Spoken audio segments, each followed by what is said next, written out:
Hey YouTube fans, people in the interwebs, it's me, SoundVS1, back for another Star Trek, the official Starships collection review, and this time we've got the USS Raven NAR-32450. Yeah. Now, you'll firstly off the bat you'll notice that it's NAR, not NCC, because this is a civilian ship. It's Starfleet built, but it's used for used primarily for civilian use, and it was designated as SS Raven originally, but then when Magnus and Erin Hansen went looking for the Borg, I think it was designated as a Federation starship, so it was given the USS designation. But anyway, we got the specification: USS Raven, type exploration, registry NAR, excuse me, NAR 32450, in service 24th century, length 90 meters, crew 3, destroyed 2374. Yes, and we get a beautiful CG render there, different from the one on the front actually, which is pretty cool. Excuse me. I've got a frog in my throat. Excuse me. The USS Raven was there we go. The USS Raven was designed to operate independently for long periods with a minimum crew. In 2353, it was assigned to a husband and wife team of scientists who wanted to study and find a rumored race of cybernetic beings.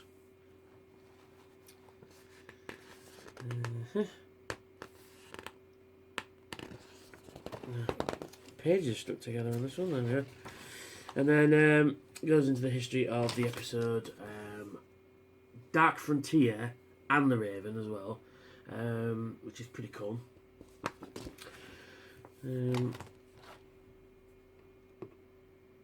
Yeah, because it first appeared in the episode The Raven where they encounter the Bomar, who are sort of dicks, really, because Voyager goes, oh look, we just need to travel through space, and the Bomar are like, yeah, but we're quite private and we don't want you to spy on anything, any of our systems. And Jamie's like, yeah, but we don't want that, we just want to pass through.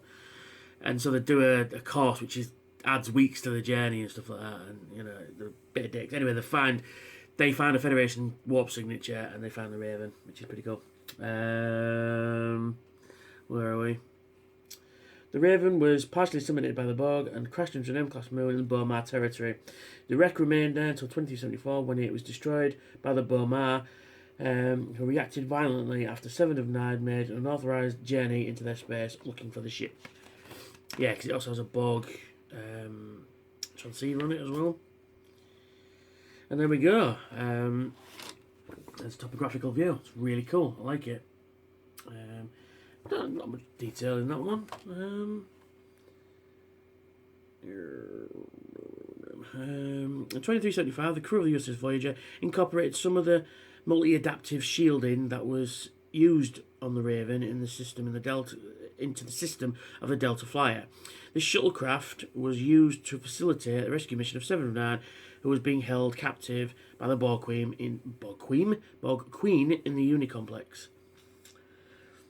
According to the larger wall-mounted Master Systems display on the bridge, the Raven, the ship, even had a small shuttle pod stored at the aft section. Oh.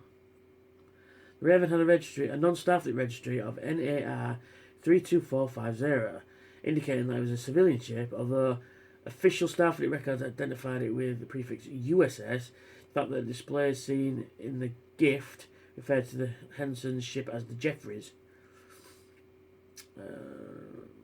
8 months after setting out, Magnus and Hansen stated that they took the replicators offline and ran environmental systems at half power. The the Raven could travel another 20 light years before they needed to refuel, as you do. And then we've got designing the Raven, which you've got a lovely picture of the crashed ship with a bit of partially assimilated. You've got all the Borg additions there.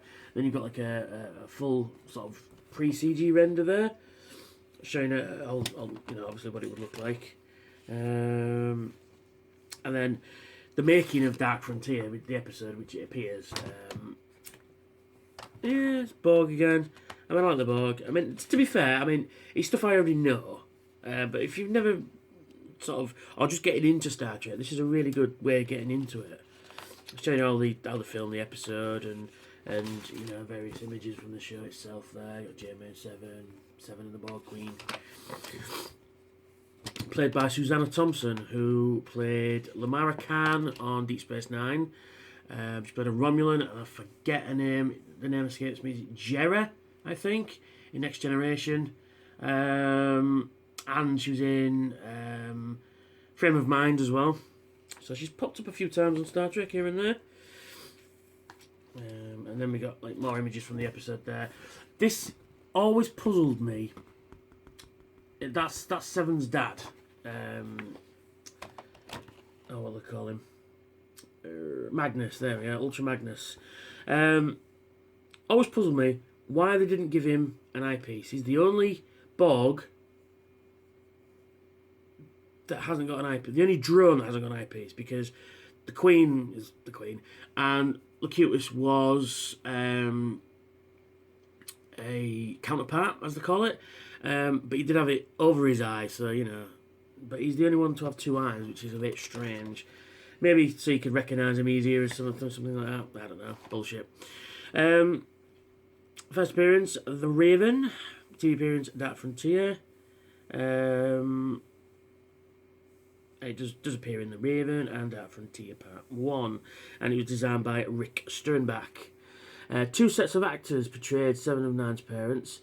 In Star Trek Voyager, in Scorpion Part 2, The Raven, Magnus Hansen was played by David Anthony, and David Anthony Marshall, while Erin was played by Nikki Taylor. Due to scheduling conflicts, the roles were taken over by Kirk Bailey and Laura Stepp in Dark Frontier, and the Voyager conspiracy layer Laura Stepp, who was credited as Laura Interval, who played Viela, a Vissen tactical officer on Star Trek Enterprise. Cool. One of the Borg drones studied by the Hansen was nicknamed Needlefingers. He was a medical drone whose left hand had been replaced by servo armatures that included a laser scalpel, biomolecular scanner, microsuture, and dermal regenerator. 709's first solid meal after being a drone for nearly 20 years was Talaxian delicacy Chadrakab. In 2370, the think tank group of aliens intellectuals requested Neelix's recipe of chakrakab as part of the payment of solving the Hazari paradox. And next week we get the Klingon D7. And then we get a nice view of it on the back there. So, that's the magazine done. Now on to the ship itself. Come on. Very cool. It looks like a runabout, but that's no bad thing, because I think that's what the look we're going for.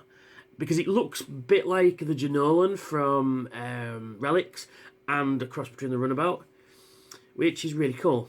Sort of like, the gap in between, because the Janolans from the 23rd century, this is 2350, even though it's got controls from 2371, you can't have everything.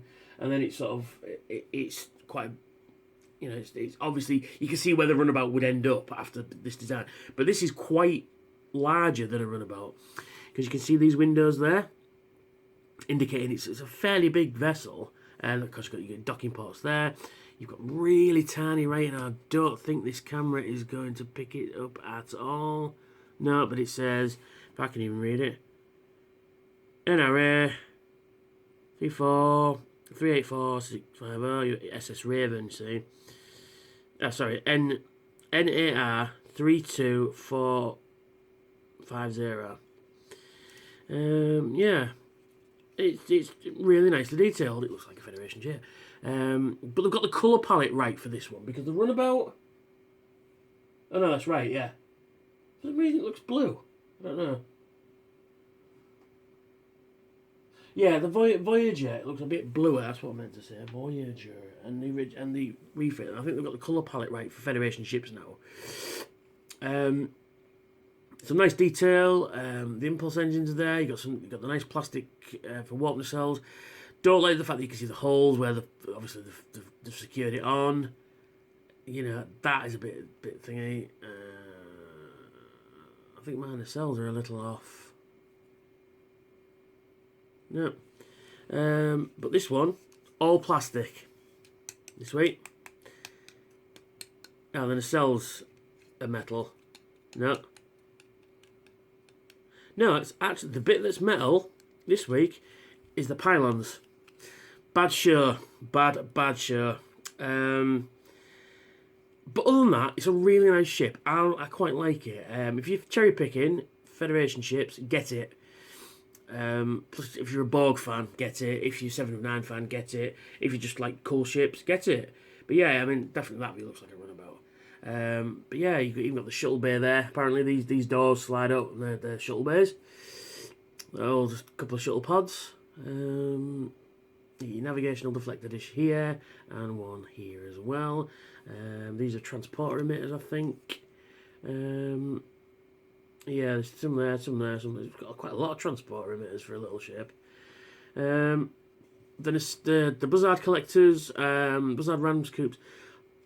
Excuse me, are just painted. They're not plastic, but to be fair, that's quite a difficult one to do. And I believe it's missing the registry number and the Starfleet logos from there because there is a moulding point here to match the one on the top. It's like a little circle, and then you've got the lines there, which is a bit of a shame, but you know, you can't have everything. But then again, you don't really see the bottom in the episode that much, so... And I've just noticed mine isn't glued in properly. Don't know if you're going to be able to see it, but you can just twist it. Yeah, there's a little gap. But if it wasn't that, I mean, that's just a factory issue. You wouldn't see where the join was because it's part of the design. So you know that's really good. That's really good actually. Oh yeah, I didn't realise. Got like cargo containers on the bottom there. So yeah, yeah, well worth picking up. If you like Federation ships, I'd pick this bad boy up. It's really cool. And this one stands on its stand better than the Indy Aquatic ship. Because it says, actually it says SS Raven on the bottom there. And then it just connects to a stand. And it stands quite nicely. Stands really well. Yeah. I like it. I think it's cool. Again, it's a ship that we never, ever, ever would get a model for. Because it was in one episode. But for strange things, people like this model. You know, I think it was more or less designed to be just like a throwaway ship, and always going to be one episode, never going to see or hear of it again. But yeah, like I said, it's the only time you're ever going to get a model of this ship, so if you want it, get it. So anyway, that's me, and I will go for now, and I will catch you all later. Bye for now, and to quaff the Raven, nevermore.